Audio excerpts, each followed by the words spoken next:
बहुत अच्छे, बहुत अच्छे।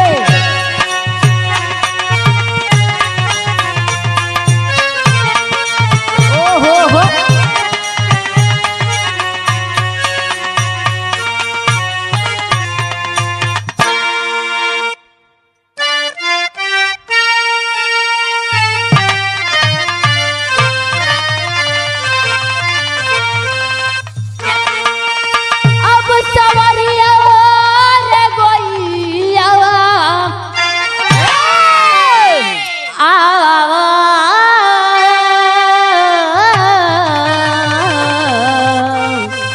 सवरिया भोले बाबा जोगिया हो राम।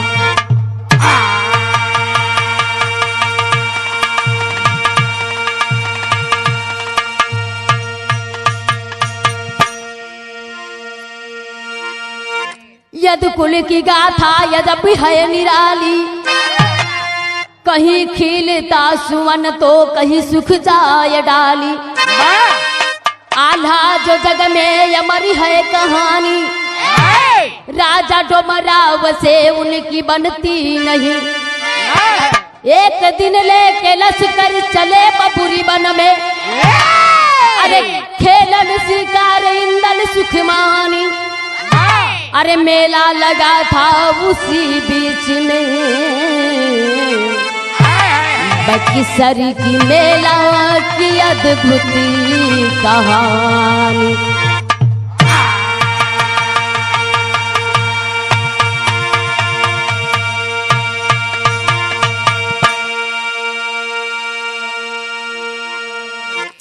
अच्छा बाबूजी, हम गायिका शिवानी मोदनवाल बभनी सोनभद्र सिंदूर के धरती से एंड पार्टी आप लोग के बीच एगो आल्हा खंड से बिरहा भेजत बानी, जौना बिरहा के शीर्षक बक्सर में खिचड़ी के मेला। रिकॉर्डिंग हमार बड़ भैया गुड्डू के देख रेख में जात बा, आर के स्टूडियो जमानिया में हो रहल बा। हमके आशा ना पूर्ण विश्वास बा कि आप लोग के हमार बिरहा जरूर पसंद आई। मास्टर बिरहा में गजल के लाइन लगल।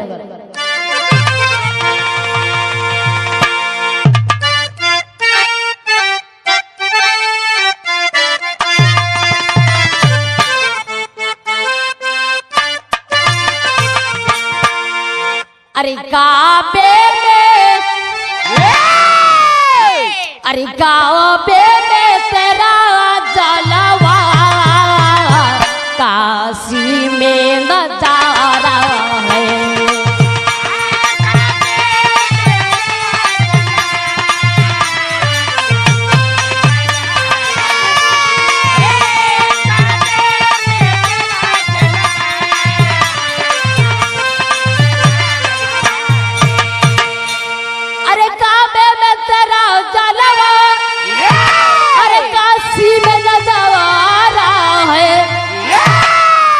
अरे ये भी हमें प्यारा है, वो भी हमें प्यारा है।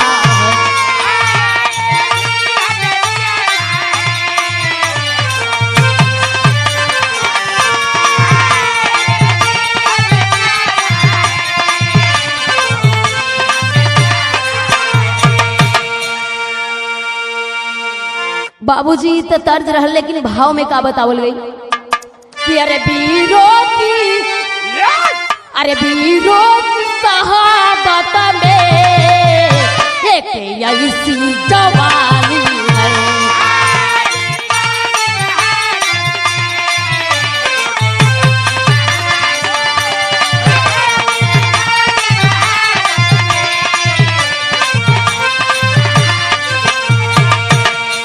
अरे वीरों की शहादत में ऐसी जवानी है। अरे यद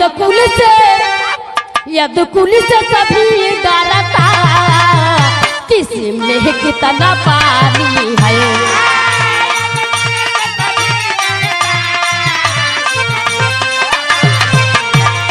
बहुत अच्छे।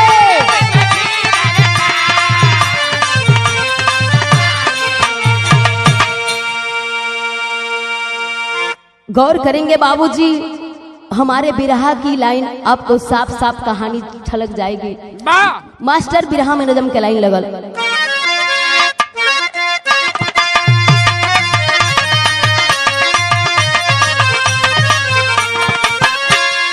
एक दिन आल दल इंदल सब छोड़ चले, एक दिन आल दल इंदल सब छोड़ चले, खेलन शिकार वो तो बबुरी बन की ओर चले।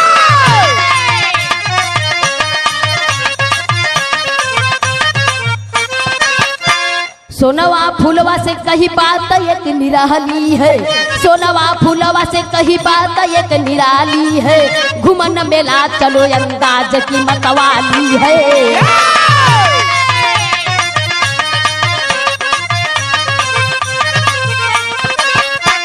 फूलवा बोली ना घर में कोई वीर आया है, फूलवा बोली ना घर में कोई वीर आया है, मेला घुमन तेर दिल में क्यों समाया है।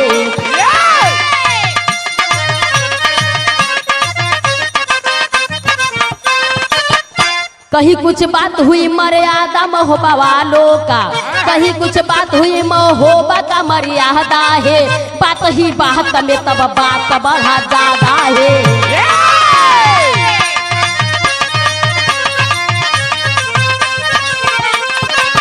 सोनवा फूलवा संग मेला घुमन की ओर चली, सोनवा फूलवा संग मेला घुमन की ओर चली, संग ले सैनिक हाथे में बाम डोर चली।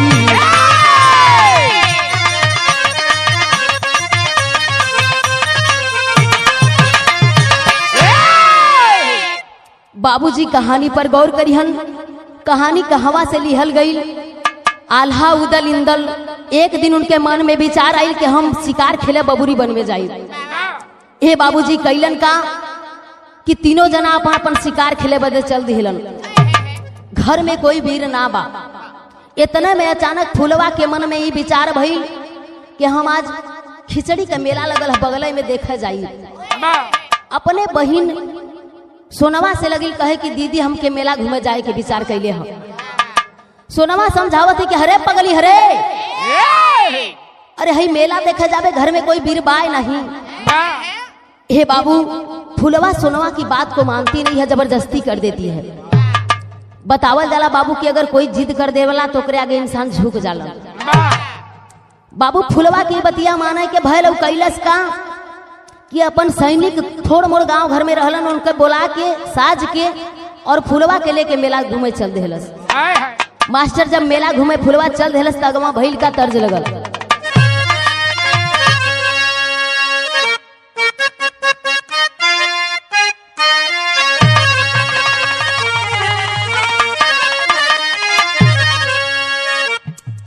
कि अरे ठाढ़ रहो मुरली वाले,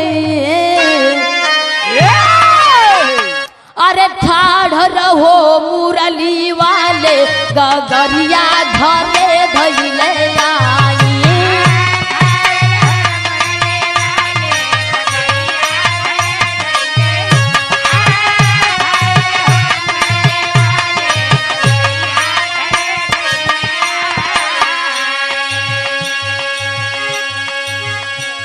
यह गीतिया बदल के हमरे सोनभद्र का माता बहन गावली। कैसे गावे?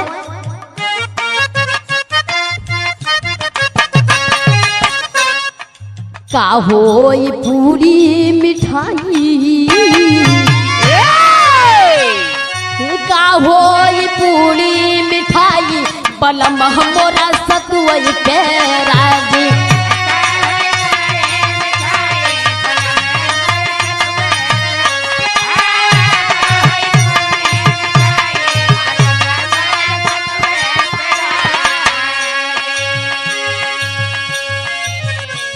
बाबूजी तो तर्ज रह, लेकिन बिरहा में भाव लगल। कवि जी भाव दिलन। डोलावा बैठी मयलवा, अरे डोलावा में बैठल मयलवा, डूबल चाहे कुल के दियनवा।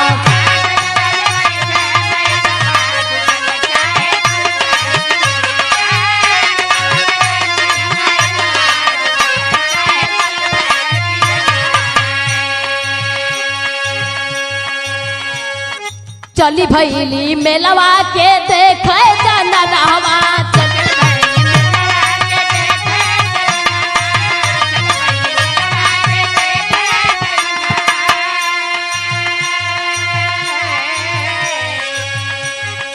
डोमरा वह राजा का पड़ल बानरवा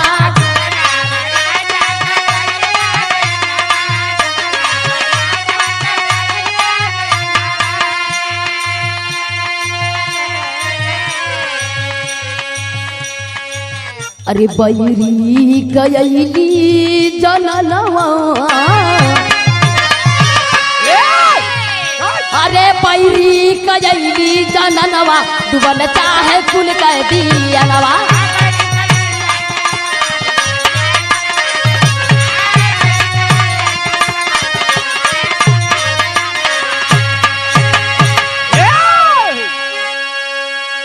बाबूजी जौना घरी उ लोग सोनवा फुलवा मेला में पहुंचली त राजा आल्हा उदल इंदल का डोमराव के राजा से पटत ना रहे।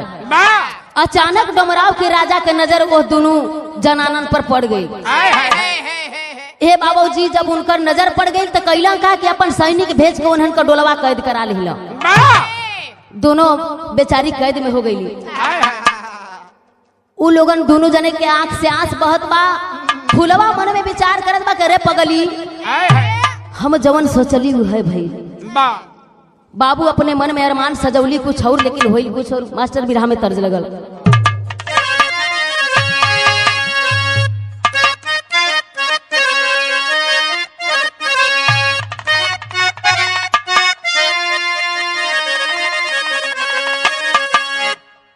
पातर ही राम जी के अरे पातर ही राम जी के अरे पातरी बा कमरिया ये रामा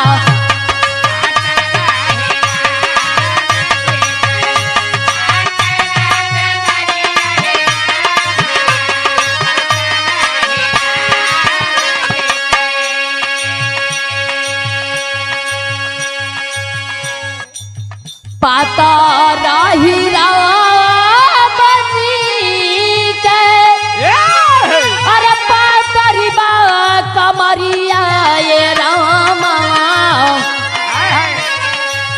छोटे छोटे हथवा में छोटे छोटे हथवा में छोटी बाधनुहिया ये रामा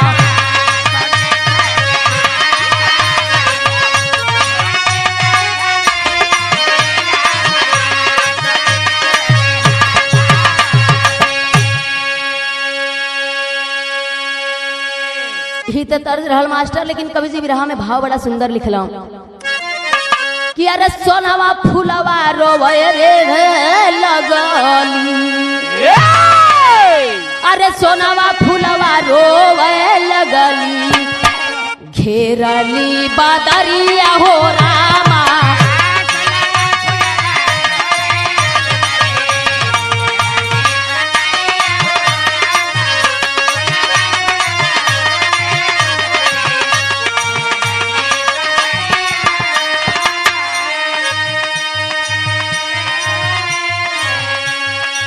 अरे सोनवा फूलवा रोवे रे जवाली अरे घेरली बदरिया ये रामा हरे मटिया में मिलवलू बहिनी मटिया में मिलवलू बहिनी महोबा का पनिया ये रामा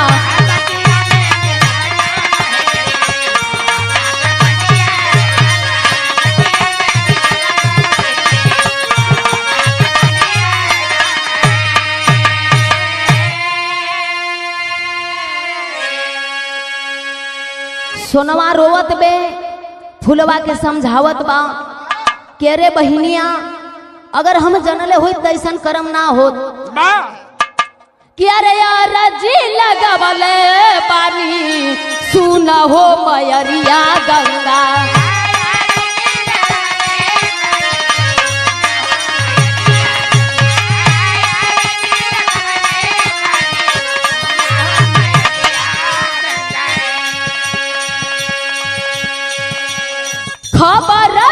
लईबू बेटवा इंदल के खबरिया गंगा।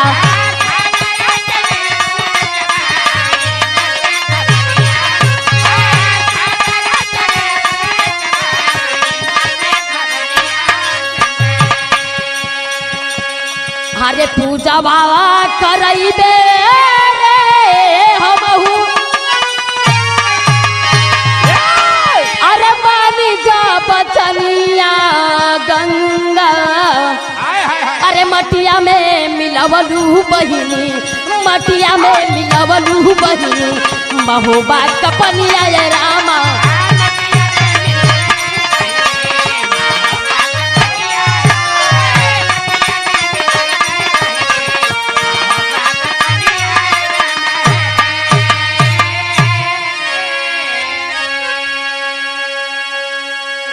गौर करेंगे बाबूजी, जौना घरी इतना बड़ा आफत में पड़ गई सोनवा फुलवा, ओ घरी फुलवा 1 करोड़ वचन अपने माँ गंगा के अर्जी लगावे।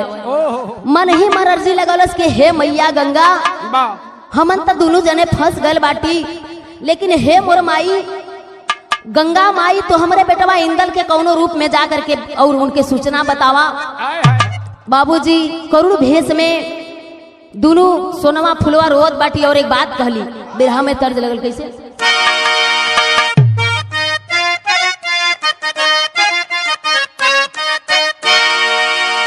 अरे मेरा बाबू, मेरा बाबू छबिल्ला मैं तो नाचूंगी।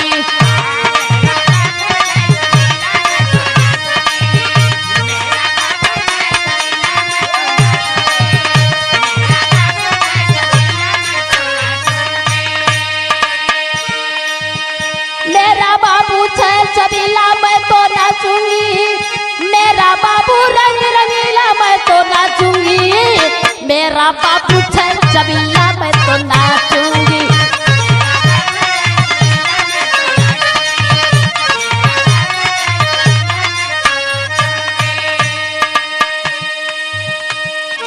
ही तो तर्ज रहल बाबूजी, लेकिन बिरहा में कवि जी भाव देहला। उस सोनवा फुलवा और डोमराव के राजा के ललकारत बाड़ी कैसे। झूठे का पगलैला यार महोबा वालों से,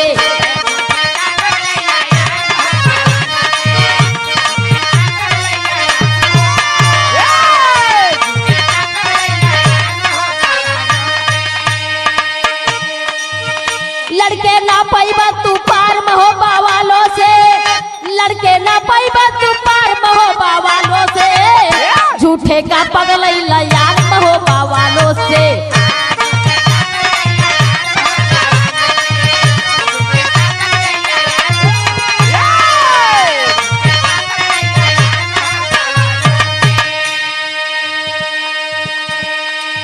झूठों के डोलवा का कह दो करवाला,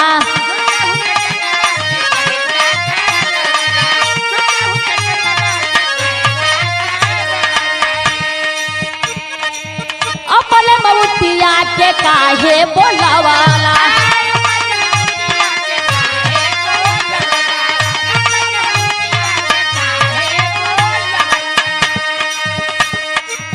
तो जहवा चमकेली, जहवा चमकेली कटार महोबा वालों से,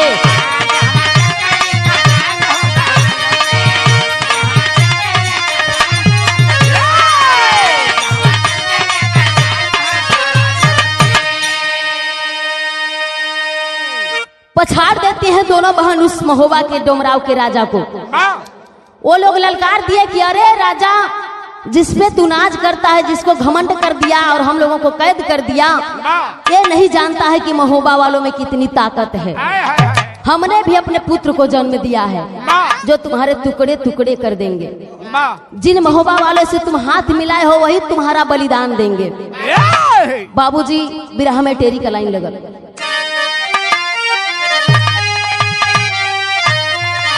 अरे धोखवा से का मिलवला थवा, अरे मोरे राम हो राम, धोखवा से का मिलवला थवा, अरे पागल भैला सरऊ समर में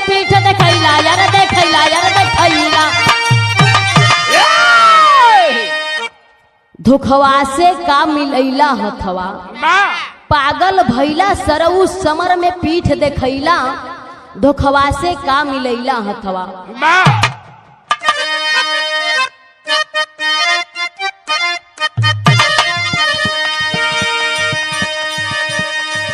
बाटे बतिया पुरान झूठे कैला का गुमान,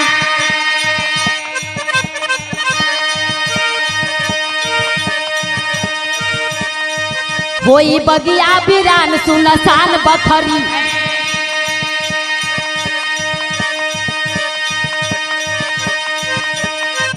कबहू लौकी न जान युद्ध होई घमासान।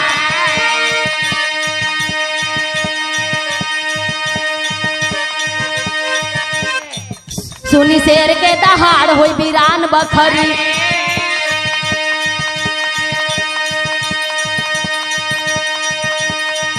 झूठो कैला गुमान तोरो चल जाई जान, चल जाइबा सुरा था सुनसान बखरी।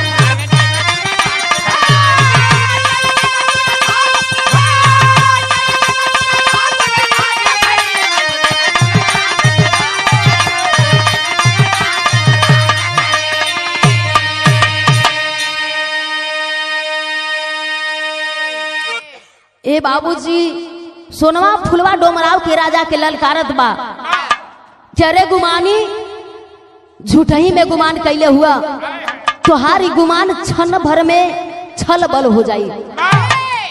जौना दिन हमारे महोबा का राजा चढ़ जाइए तोहरे डोमराव के धरती पर, वो दिन तोहार बिरान बखरी हो जाई। एक कौ पब्लिक एक कौ सेना ये तोहरे महोबा डोमराव के राज्य में न बची। बाबूजी गुमानी जब कोई का बात माने तब तो अपने जिद पे अड़ल हो, और जब अपने जिद पे अड़ल बाबूजी तब बिरहा में तर्ज लगल।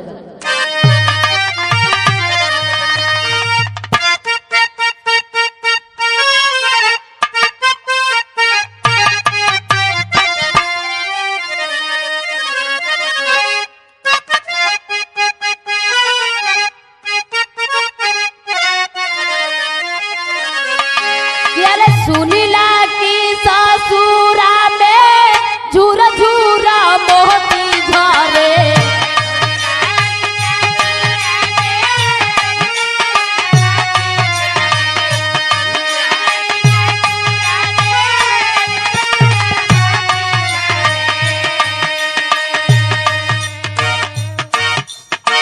मोरे लेखे मोरे लेखे मोरे लेखे सतुआ राम ये बाबूजी।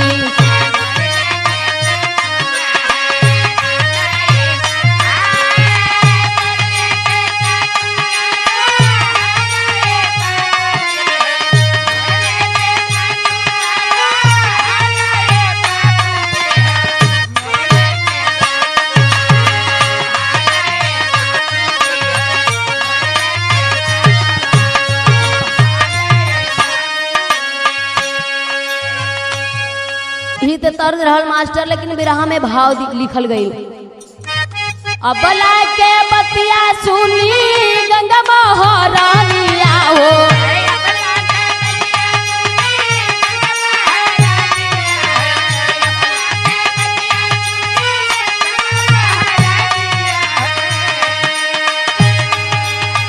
अबला के बतिया सुनी गंगा महारानिया हो, हिरनी के भेसावा बनाया हो।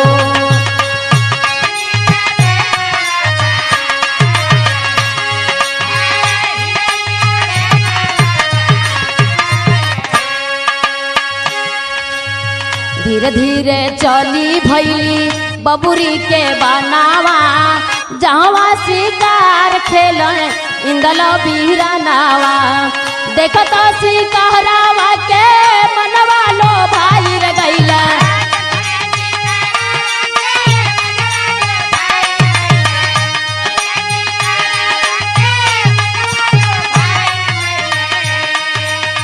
देखत शिकारावा के मनवा लो भाई रे गैला, हिरनी के भेसावा बनाया हो।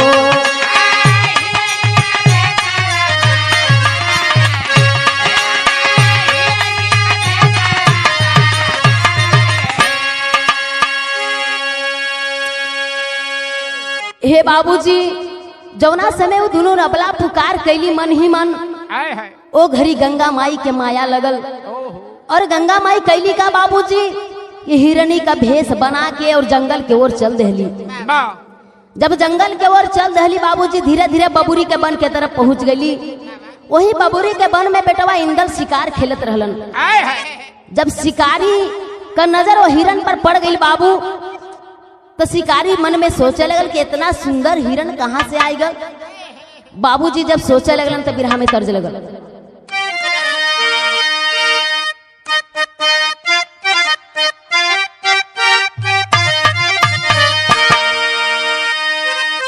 अरे गज भर की अरे गज भर की गुजारिया गजा बकार हो।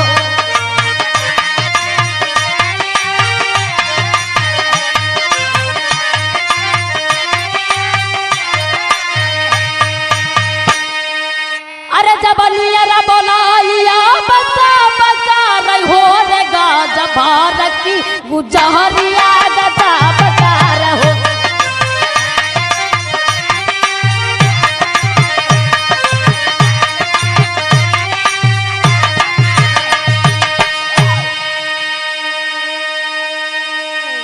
तर्ज रहल मास्टर लेकिन भाव बड़ा सुंदर लिखल गई। अरे बीरा बाका नौ जवाहनवा गर जलबा से रवा।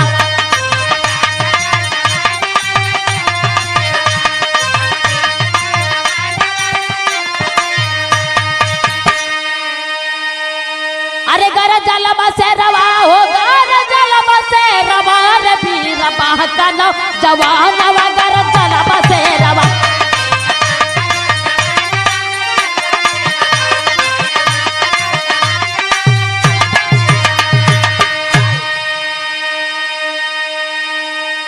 अरे गईली हिरनिया हो जहवा बीरनावा। अरे भैले खरिहान लड़के महोबा कचरावा।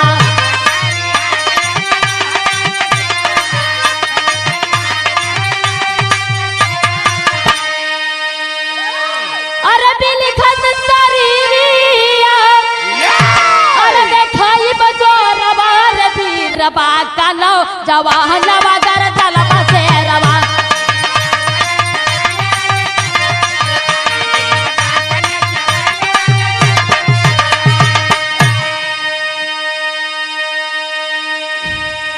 अरे सैनिक एक लड़के समरिया में घायल।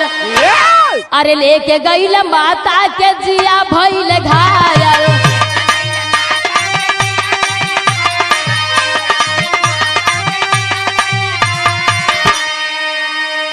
अरे तेगवा से बगिया अरे बिरहन बीरवा रे बीरबा का नौजवानवा गर जलबा से रवा।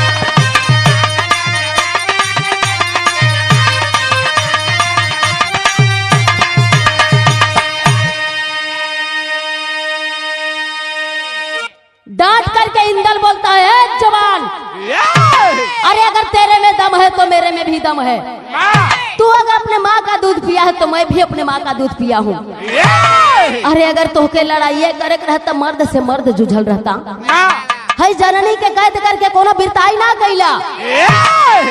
तू का सोचला कि हमारे में दम बा। अब भी 10 मिनट के अंदर अपने मतारिन को छोड़ा के ले जाई और तोहार है जवन गांव घर है कुलब्बे बलिदान हुई।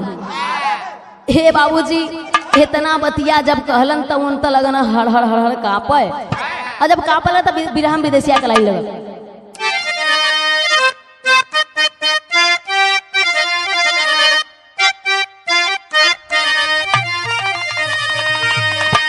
अरे डोलवा उठवला काहे मौतिया बोलाई हला।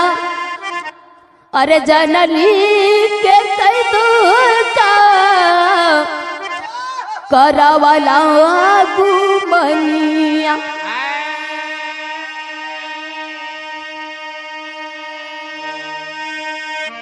अरे जेकरा चरा के लाल अरे तोह लाल कारी दिहल। अरे हथवा मिलौला मऊगा बाटा हो पीरनावा।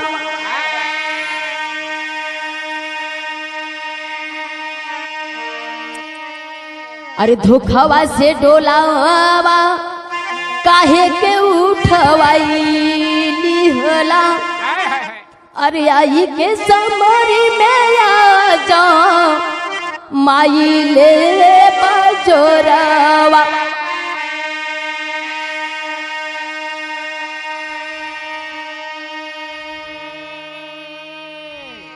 गौर करेंगे बाबूजी, उस समय और बीर बांका नौ बघेला इंदल समझाने का कार्य किया कि बीरन, अगर तुम देश के शान हो, अपने जिले अपने राजधानी के राजा हो, तो तुम्हें इस तरह से हरकत नहीं करनी चाहिए। अगर तुम असली मर्द हो तो एक मर्द से हाथ मिलाओ, लेकिन धोखा से यही डोला उठवा के तो कोई बड़ाई ना कैला बाबू। समझावे लेकिन वो राजा की समझ में आवे तब तो। बाबूजी बिरहा में पहपट के लाइन लगल।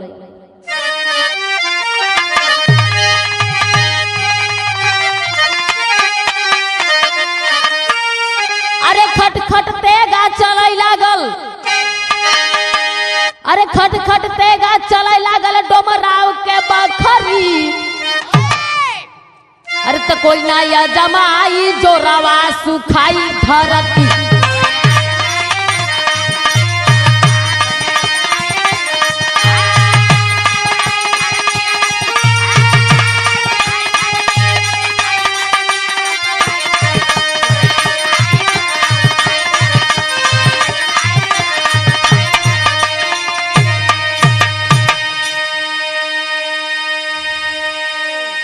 छोड़ा के डोला ले अलो इंदल था बलकारी, आ दोनों माता के साथ में देखे अरे आपन नयन उघारी। तबरसल प्रेम के सगरवा सुखाई धरती।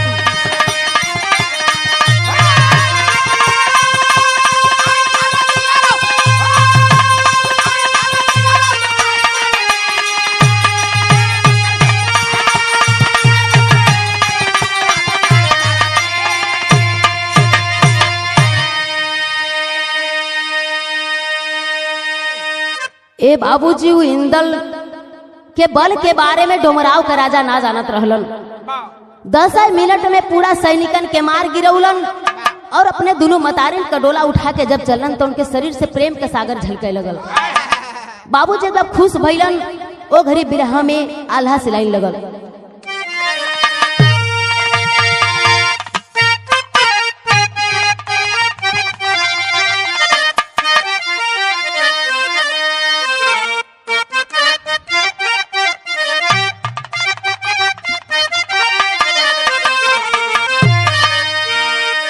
अरे जवन बीरवन के घरवा दुर्गा का सहारवा दादा।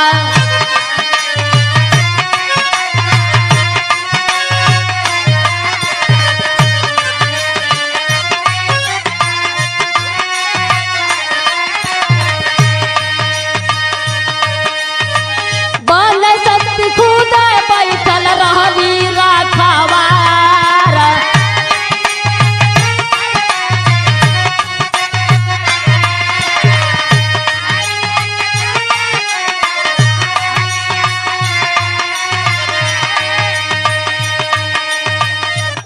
सोनवा पूजवा याद करली पूजनवा बाबू।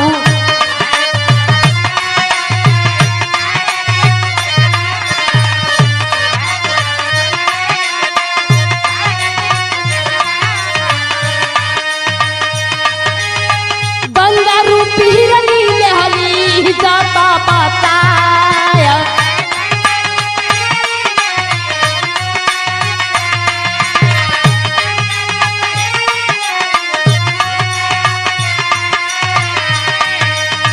धूप दीप फूलवा वही गंगा में चढ़ावर लगली।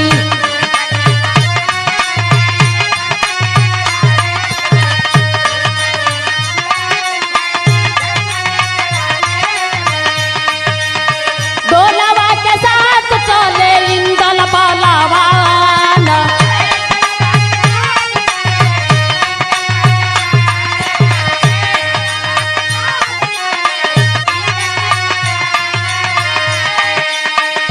चमकल बखरिया महोबा उजियार लागे बाबू।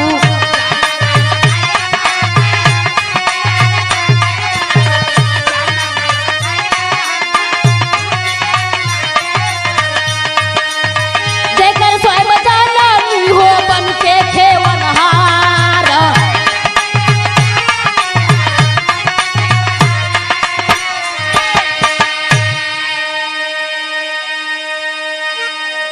ए बाबूजी जौना इंदल वीर बलवान के घरे दुर्गा माई का हमेशा सहारा रहल, ओह वीर के भला कोई कैसे पछाड़ सकेला। ओकरे दाहिने भुजा पर बनशक्ति हमेशा रखवार रहत रहली। बाबूजी सोनवा फुलवा जौन गंगा माई के मनौती कैले रहली कि हे माई अगर हमहन का इज्जत हमरे बेटवा तक बताए देबू तो तोहर पूजा कल जाई। बाबूजी जब रास्ते में डोला चलल तो सोनवा फुलवा अपने माई गंगा का पूजा करे चढ़ गई। बाबूजी जौने समय सोनवा और फुलवा अपने घर में अपने राजमहल में पधरली, वो समय लगा कि कोनो रानी आके पधरले है। हे बाबूजी वो समय खुशी के लहर छा गई। सारा गांव सारा देश खुशी से भरल बा, लेकिन बिरहा में पंधारी से लाइन लगल।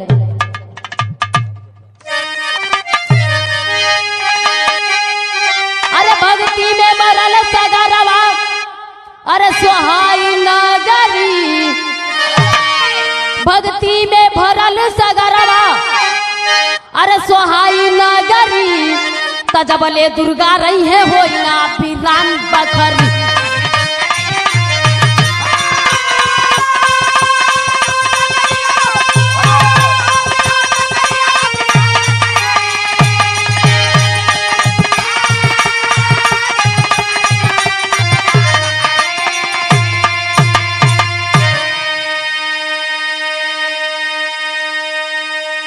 हर धन धन माई बन सकती जे रखै कुल पानी, कोई न पार पावे कबहू बतिया भइल पुरानी। अरे अनुकूल में शारदा, अरे सोहाला डगरी, तजबले दुर्गा रही है होइना बिरान बखरी।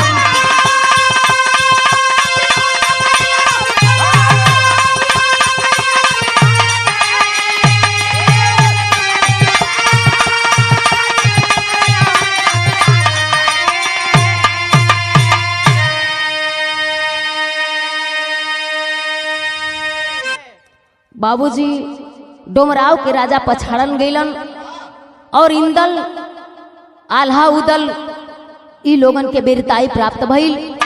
साथ में वो जननी दोनों कैद रहलिन, इज्जत सम्मान के साथ अपने राज्य में वापस आ गईली। उनका घर में हमेशा दुर्गा माई के सहारा बनल रहल। इसी तरह से आखिरी परिचय बतावल गेल मास्टर। गुरु बिहारी गुरु गणेश गुरु रामलाल के जानी, कथ करे कवि चंद्रिका विजेंद्र जी सुखदानी।